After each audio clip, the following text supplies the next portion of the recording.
2024 లేదా 25లో డిగ్రీ లేదా బీటెక్ చదివారా? సాఫ్ట్‌వేర్ జాబ్ కోసం ఎదురు చూస్తున్నారా? అయితే కోడ్ జ్ఞాన్ 100 డేస్ కోర్సులో చేరండి. జాబ్ సాధించండి. నమస్తే, వెల్కమ్ టు సుమన్ టీవీ. నేను మీ యాంకర్ సిరి. సో ఇప్పటి వరకు మనము విడాకులకి సంబంధించి ఎన్నో వీడియోస్ మాట్లాడుకున్నప్పటికీ అనేక రకాల సందేహాలైతే చాలామందికి రావడం జరుగుతుంది. అందులో భాగంగానే మరి విడాకులు చట్టరీత్యంగా తీసుకోకపోయినా కూడా సెకండ్ మ్యారేజ్ చేసుకున్న భార్యకి అలాగే పిల్లలకి ఆస్తి దక్కుతుందా? వీటి గురించే క్లారిటీ ఇవ్వడానికి మనతో పాటు హైకోర్టు అడ్వకేట్ అలగిరి రవీంద్రనాథ్ గారు ఉన్నారు. వారినే అడిగి తెలుసుకుందాం. నమస్కారం అలగిరి రవీంద్రనాథ్ గారు. నమస్తే అండి సిరి గారు. సార్, రీసెంట్ టైమ్స్లో విడాకులకి సంబంధించి వీడియోస్ మనం చేస్తుంటే ఎంతో మంది కూడా కింద కమెంట్లు అయితే పెట్టడం జరుగుతుంది. అందులో భాగంగానే ఎవరైతే భార్య లేదా భర్త బతికి ఉండంగానే సెకండ్ మ్యారేజ్ చేసుకున్నారు లీగల్ పరంగా కాకుండా, అయితే ఇప్పుడు ఎవరైతే సెకండ్ మ్యారేజ్ చేసుకున్నారో తన భార్యకి అలాగే పిల్లలకి తన ఆస్తిలో వాటా అనేది దక్కుతుందా సార్? లీగల్ పరంగా ప్రొసీడ్ అవ్వాలి అంటే ఎలా ఉంటుంది? వీరు ఇంట్రెస్టింగ్ పాయింట్ సిరి గారు. సెకండ్ మ్యారేజ్ చేసుకున్న తర్వాత ఇప్పుడు మ్యారేజ్ చేసుకోవడం అన్నది చట్టరీత్యా నేరం.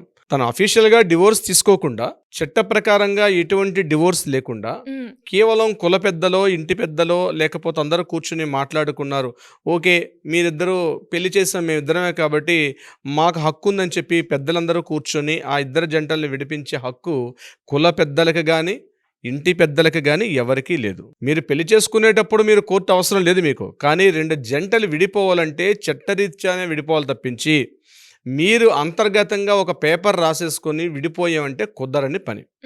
కొన్ని కేసుల్లో ఏం చేస్తారంటే కొంతమంది కుల పెద్దలు, ఆ గ్రామ పెద్దలు, లేకపోతే ఊరి పెద్దలు, లేకపోతే ఇంకా చెప్పాలంటే రెండు కుటుంబాల వారు ఒక అగ్రిమెంట్కి వచ్చేసి రేపటి నుంచి ఇంకా మా అమ్మాయి మీతో ఉండదండి అని చెప్పి ఎంతో కొంత అమౌంట్స్ మాట్లాడేసుకొని విడిపోతూ ఉంటారు. అటువంటి సందర్భాల్లో యాక్సెప్టెన్స్ అయిపోయి నిజంగానే వాళ్ళు దూరంగా ఉంటారు.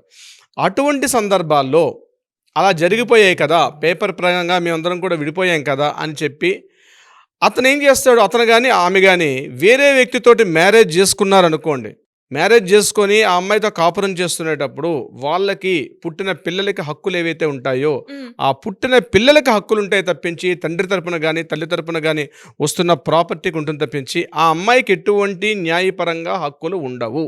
ఇది గుర్తుపెట్టుకోవాలి. పుట్టిన పిల్లలకు ఉంటుంది. రెండో భార్య పిల్లలకు కూడా రెండో భార్య అంటారు. ఆ పుట్టినవాడికి ఆ వచ్చినామిడికి రెండో భార్య అంటారు. కాబట్టి రెండో భార్యకు పుట్టినటువంటి పిల్లలకి మాత్రం మొదటి భార్య పిల్లలకి ఎన్ని రకాల హక్కులు ఉన్నాయో అన్ని రకాల హక్కులు, సమాన హక్కులు, వాళ్ళు కూడా క్లాస్ 1 లీగల్ హెయిర్స్ అవుతారు. రెండో భార్యకు పుట్టిన పిల్లలు కూడా. భార్యకు మరలా హక్కులు ఉండవు న్యాయపరంగా. మొదటి భార్యకు ఉండాల్సినటువంటి న్యాయంగా లీగల్గా రావాల్సినటువంటి చట్టపు హక్కులు కూడా ఏమి ఉంటాయో ఆ హక్కులు చెల్లవు. కానీ రెండో భార్య పిల్లలకి, కూతురైనా కొడుకైనా వాళ్ళకి మాత్రం అన్ని రకాల హక్కులు కూడా ఉండే అవకాశం ఉంటుంది. ఇది గుర్తుపెట్టుకోవాలి. పిల్లలకు ఉంటుంది హక్కు, కానీ పేరెంట్స్గా ఆ మదర్కి కానీ ఫాదర్కి కానీ వాళ్ళకి ఎట్టి పరిస్థితుల్లో హక్కులు అనేది సంక్రమించవు. ఇకపోతే ఈ పిల్లలు ఎందుకంటే లీగల్ హెయిర్స్ ఇక్కడ ఎవరు లీగల్ హెయిర్స్ ఎవరవుతారు అంటే ఆ తండ్రే అంటే లెజిటిమేట్ పిల్లలు అవుతారు. వీళ్ళు కూడా లెజిటిమేట్ పిల్లలు అంటే తండ్రి ఇస్ ద లీగల్. అక్కడ బర్త్ సర్టిఫికేట్లో రాసుకున్న, ఆధార్ కార్డులో రాసుకున్న తండ్రి ఎవరంటే ఆ తల్లి ఏం చెప్తోంది, పలానా వ్యక్తికి పుట్టారు కాబట్టి ఆ తండ్రి పేరు అక్కడ వేస్తారు కాబట్టి ఆ తండ్రి చట్ట ప్రకారంగా తండ్రి అవుతాడు. ఆ పుట్టిన పిల్లలకు కూడా వారసత్వపు హక్కులు వస్తాయి. అంతేగాని అంటే వాళ్ళకి యాన్సెస్ట్రల్ ప్రాపర్టీ ఉంటే యాన్సెస్ట్రల్ ప్రాపర్టీలో కూడా పిల్లలకి హక్కులు వస్తాయి తప్పించి ఈ రెండో భార్య పిల్లలకి హక్కులు ఉంటాయి తప్పించి రెండో భార్యకు ఉండదు. అందుకనే ఎప్పుడైనా డివోర్స్ తీసుకునేటప్పుడు కోర్టు ద్వారా, కోర్టు యొక్క సెంటెన్స్, కోర్టు యొక్క లెటర్ ద్వారా మాత్రమే డివోర్స్ అవ్వాలి.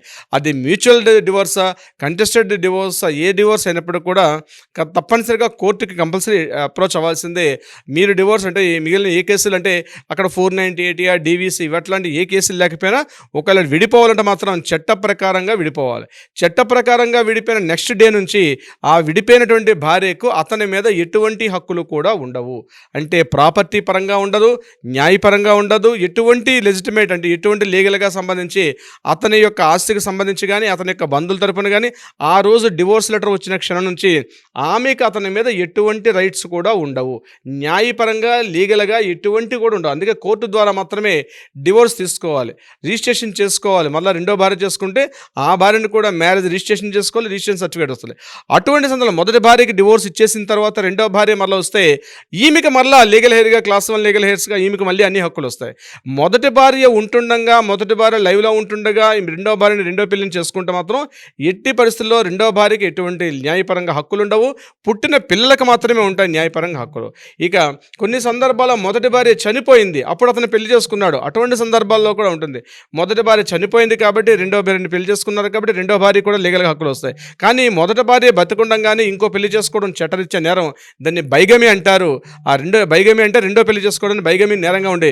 ముందు తను తీసుకెళ్ళి లోపలేస్తారు. ఫస్ట్ ఆఫ్ ఆస్తులు ప్రాపర్టీల విషయం పక్కన పెట్టండి ఫస్ట్. కానీ ఎప్పుడైతే పెళ్లి చేసుకున్నాడో అని తెలిస్తే ముందు ఇతను చట్టరీత్యా ఇతను నేరం కాబట్టి ముందు మొదటి భార్య కానీ తెలిసిన వాళ్ళు కానీ ఏమైనా కంప్లైంట్ చేశారంటే పెళ్లి చేసుకున్నటువంటి ఎవిడెన్స్లు కానీ అడ్రస్లు కానీ వాట్సాప్లో కానీ ఫొటోస్ కానీ ఉన్నాయంటే పెళ్లి చేసుకున్నట్టుగా ఆధారం ఉంటే చాలు, వితౌట్ ఎనీ నోటీస్ తీసుకెళ్ళి అతన్ని లోపల తీసుకెళ్ళేస్తారు. బతికుండంగానే మొదటి భార్య బతికుండంగా రెండో భార్య చేసుకుంటే ఇది హిందూ చట్టం ప్రకారం.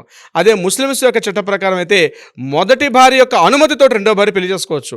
ఇక్కడ మొదటి భార్య ఉంటుండగా రెండో భార్య పెళ్లి చేసుకోవచ్చు. కానీ ఆ రెండో పెళ్లి చేసుకోవాలంటే ముస్లిమ్స్ యొక్క చట్టాల ప్రకారం ఫస్ట్ వైఫ్ కంపల్సరీ అనుమతి ఇవ్వాలి, అంటే యాక్సెప్టెన్స్ ఇవ్వాలి. యాక్సెప్టెన్స్ ఇస్తూ అతను 4 పెళ్లిళ్ళు చేసుకునే అవకాశం కూడా ఉంటుంది ముస్లిమ్స్ యొక్క షరియత్ చట్టం ప్రకారం. బట్ కండిషన్ ఏంటి, అక్కడ మొదటి భార్య అనుమతి ఉంటేనే చేసుకోవాలి.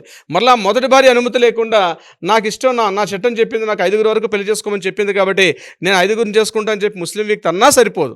కానీ ముస్లిమ్స్ యొక్క చట్ట ప్రకారం మొదటి భార్య యొక్క acceptance is the mandatory. Acceptance కదా జస్ట్ ఇలా ఓరల్గా ఇచ్చేసి ఓకే యాక్సెప్టెన్స్ ఇచ్చేసి చేసుకోవాలని అంటే కుదరదు. ఆమె కూడా రిటర్న్గా కోర్టు ప్రకారంగా రెండో భార్యని యాక్సెప్టెన్స్ ఇస్తున్నట్టుగా ఆమె రిటర్న్ ఫార్మేట్ ఇవ్వాలి. రిటర్న్ ఫార్మేట్ ఇచ్చినప్పుడు మాత్రమే అది మనకి చట్టరీత్యా చెల్లుబాటు అవుతుంది. అని లేకపోతే ముస్లిమ్స్లో కూడా రెండో భార్య చేసుకునే విధానం కూడా ఒక ప్రొసీజర్ ఉంది. ఆ ప్రొసీజర్ లేకుండా జస్ట్ ఓరల్గా చేసుకున్నాను లేకపోతే మా షరియత్ చట్టాలు చెప్పాయి కాబట్టి నేను చేసేసుకున్నానంటే కుదరండి పని అక్కడ కూడా.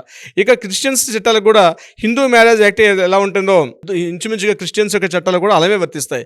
అంటే మొదటి భార్య ఉంటుండగా రెండో భార్యని పెళ్లి చేసుకోవడం అనేది అక్కడ కూడా వర్తించదు. సో సంప్రదాయాలు వేరైనప్పుడు కూడా చట్టం మాత్రం ఒకటే ఉంటుంది. సంప్రదాయాలు కావచ్చు, ఏ సంప్రదాయాలు పెళ్లి చేసుకున్నప్పటికి కూడా చట్టం మాత్రం మొదటి భార్య బ్రతికుండంగా రెండో పెళ్లి చేసుకోవడం అనేది చట్టరీత్యా నేరం. పిల్లలకు మాత్రం హక్కులు వస్తాయి, రెండో భార్యకి మాత్రం ఎటువంటి హక్కులు వచ్చే అవకాశం లేదు.